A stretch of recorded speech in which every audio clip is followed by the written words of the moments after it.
the Indiana Pacers are heading to the NBA Finals. Wow. I'm excited. I'm like, I don't know, I'm emotionally charged more than I've been in a while when it comes to a team making the finals. OKC just made the finals a few days ago, and I was like, that's dope, that's cool, but I didn't feel some type of emotion. What the hell is going on with me? My team has nothing to do with this. But shout out to the Pacers, man. This is a run for the ages. Regardless of what happens against OKC, this is a run for the ages. Before we talk about the Pacers, I want to tip my cap, not in the literal sense, but I want to tip my cap to the New York Knicks. I said this on the podcast this morning, but for the people that may have missed it or have not caught up just yet, I said regardless of what happened in game number 6, I want to say thank you to the Knicks, because as a neutral fan, think about what this postseason run has been for the Knicks. Round number 1, they play against the Pistons, this young team, and I think it was game number 1 or game number 2, I don't remember off the top of my head. 21-0 run on the Pistons. The Pistons turn the ball over, they scoring, they doing this, they doing that. You get some of the best down to the wire games of all of the postseason. Was Tim Hardaway Jr. fouled in the corner? I don't know. And then Jalen Brunson crossing up one of the best, Asar Thompson, defensively hitting the game winner in game 6. That's huge. They get to the second round, and in back-to-back games, they are down by 20 points against the defending champions, and they win those games. They have given us bangers. Again, a neutral fan just giving us bangers. And even in this series, right, even though they were on the opposite end of this success, Tyrese Halliburton hitting that shot, them coming back, being down, 8 points with 40 seconds ago. The Knicks have just been involved in some of the best games of this offseason, so I want to say I appreciate it, because damn it, without them, this postseason run wouldn't be that amazing. And I know they have a ton of questions to answer, right, this offseason. We're going to get to those a little bit later in the video, between Karl-Anthony Towns, between Tom Thibodeau, and so on and so forth. But I do want to say this is undoubtedly a successful season for the Knicks. They hadn't been in the conference finals for over 20 years. They made necessary trades to put together a finals team, and they were just 2 games away from being in the finals. And the first year of their playing together. That's a success. Think about where we were before the season started. We said, I said at least, I don't know what the hell your opinions were, but in the Eastern Conference, the team to beat is the Celtics. Of course, they made it to the finals last year, and they won the finals last year. After that, there's a whole tier below them of like, these teams are contenders, but maybe not as good as the Celtics. You had like the 76ers, boy, were we wrong about that. And then you had like the Knicks, and this was before the Cavs ended up being as good as they were, but like the Knicks were looked to be a contender, and damn it, they were basically that. So I know it's gloom right now because you lost, but overall successful season. They got questions. I forgot I even got an ad.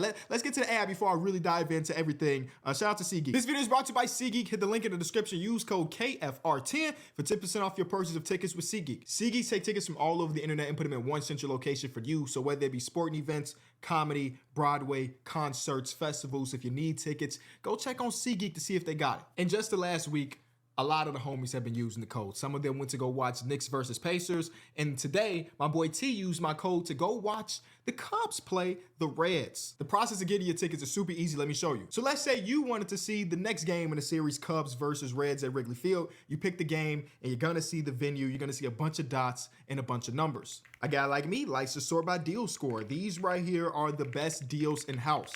Or you can sort by price and just get the cheapest ticket you can. And even the cheapest ticket ain't that bad of a view. After you find your tickets, it's a couple more clicks, and just like that, you got them. Be sure to hit the link in the description. Use code KFR10 for 10% off your purchase. Thank you to SeatGeek for sponsoring another video. While that was playing, I figured out why I'm emotionally charged with this team. I love an underdog story. The entirety of the Pacers' existence has been an underdog story. This whole run has been an underdog story. Think about it. Think about just what the ESPN's, like when they do like, oh, this is where the experts are predicting is going to happen in the series. I think in their first round matchup against the Bucks, it was a 50-50 split as far as who people thought was going to win. And the second round, I don't think a single one of the experts picked the Indiana Pacers. Now in the conference finals, I don't know. I didn't catch up on that, but still, this is a 4th seeded team that basically last year they get to the conference finals. And we tip our cap, of course. We like that's success regardless. But a lot of people like, I don't know if they're going to be able to replicate that. They got some injury luck here. But this team ain't really like that. And now they're in the goddamn finals. This team is an underdog story. Their entire lineup are people drafted outside of the lottery, except for, I guess, Obi Toppin and Benedict Mathurin. Not outside the lottery, but like outside the top 10. I'm sorry. Pascal Siakam, late first round pick. And while the ad was showing, I had to remember who the hell Pascal Siakam was compared to coming out of college. His NBA comps was Jordan Mickey and Luc Mbah a Moute. He just won conference finals MVP. They said this man would never get to the point where he would be a real NBA scorer because he lacked the athleticism. I'm looking at it right now, he lacked the upper body strength. He lacked the vertical, and he just was the conference finals MVP. Underdog story. Nembhard, Halliburton, who fell to 12 in the draft, 11 in the draft. This whole team is just, man, this is insane. So yeah, that's why I'm emotionally charged, because usually if a team's gonna go to the goddamn finals, they're not really underdogs. They may have gone a good run, but they're not really underdogs. This team has been an underdog team full through, and they're gonna be an underdog in next series. Trust. I got a lot of love and respect for this team, but boy, that OKC team is different. And they're gonna be real different if Nesmith is not healthy. I pray that he's feeling good. He gets a 4-day break before game number 1. Please be good, because in this game, talk about the things that have changed. We talked about last game.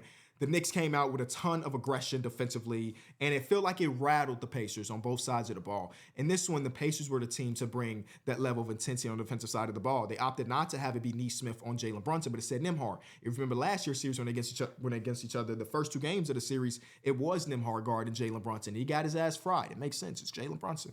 And then they switched to Nesmith. He had better results. But in this one, they had to go the other way, because I'm assuming just because Nesmith is just not healthy enough to guard Jalen Brunson. He only played 20 minutes today. Most of that is because he had a couple fouls. He tried to step in on the charge. It was a block. So some of the fouls were a bit questionable. Regardless, Nembhard, after giving us last game and the game before that, him not looking so amazing, he gave a masterclass on both sides of the floor. He ended up with 7 stocks in a closeout game. Let's not forget about that when we look back on game number 6, or we look back on this Pacer run. 7 stocks in this one.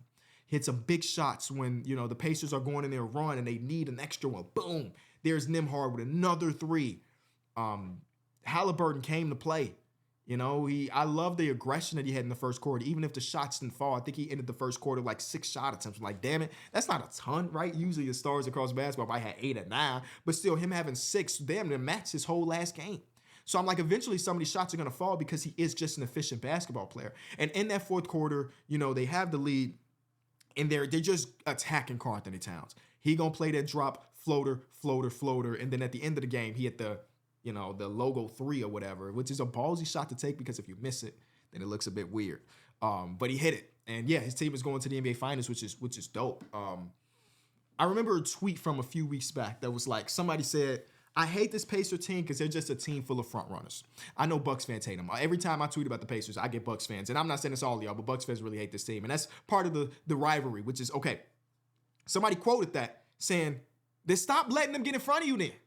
If you hate a front runner, stop letting this team win. And they really are winning right now, which is insane. So, again, I got a couple days to kind of think about what the series is going to look like in the finals, what I'm expecting matchup-wise. So I'll drop a video about that, because we got no NBA basketball at least going on. So I'll have some time to go through the film. Pascal amazing. Halliburton amazing. I feel so happy for Miles Turner. They interviewed him as they were giving away the award to Pascal Siakam. He's like, yeah, I spent a third of my life here. He's been there for 10 years. That's nuts. And they've gone through so many different iterations of a team since he's been drafted. And now he gets his NBA Finals. He was crying while doing the interview. I mean, not in the literal sense, but like he had tears. But man, what a game. What a performance. And again, they got an uphill battle, bro. Trust. On the Knicks side of things, they got questions. Again, successful season, but they got questions to be answered. They made some big trades bringing in Mikal Bridges. They made some big trades bringing in Karl Anthony Towns. And again, successful season, but like, do you feel like you can run it back and feel like you'll be better next season? Should they be aggressive in the market? Shams Charania is saying that this is going to be one of the craziest deadlines that not deadlines, but off seasons we could have, which is amazing. You got names like Kevin Durant, maybe Giannis, maybe some other big name players. Does Karl Anthony Towns get moved again? The contract is huge. I don't know. People are already tweeting at me pictures of him and Devin Booker together, part of a Kevin Durant trade, even though Kevin Durant notoriously neglected the Knicks when he was a free agent and went to Brooklyn. So I don't know what the hell happens, but his team is not super far away, but not close enough maybe at the same time. Because Cat, even though he ended with 22-14, not the greatest 22-14, I'll tell you that. I mean, he was boxed. and then they were attacking them, and it's just like, it's a rough time. Landry Shamet hit 3 threes when the game was over, so that was cool. His stat line looked all right. I hated every single shot that DeLon Wright took. I think he had all backboard or both. And then Josh Hart, man, this was not a good ending to the Josh Hart series or season. The last 2 games, I thought he gave the wrong kind of energy. And that's not like him. I don't know. We got the NBA Finals coming up. We're down to our last 2 teams. Nuts. Again, I remember just yesterday, the season was starting, and now we're down to our last 2 teams. Shout out to the Pacers. Shout out to OKC. I hope that we get a good one. This is one of them good old-fashioned small market versus small market, 2 rabid fan bases that have been dying to see their team back in this situation. It's been since 2012? Since 2012-ish for OKC, and then since 2000 or 99 for the Pacers. So these 2 teams have been desperately waiting to get back on the NBA Finals court, and we got it. I'm excited for both of them.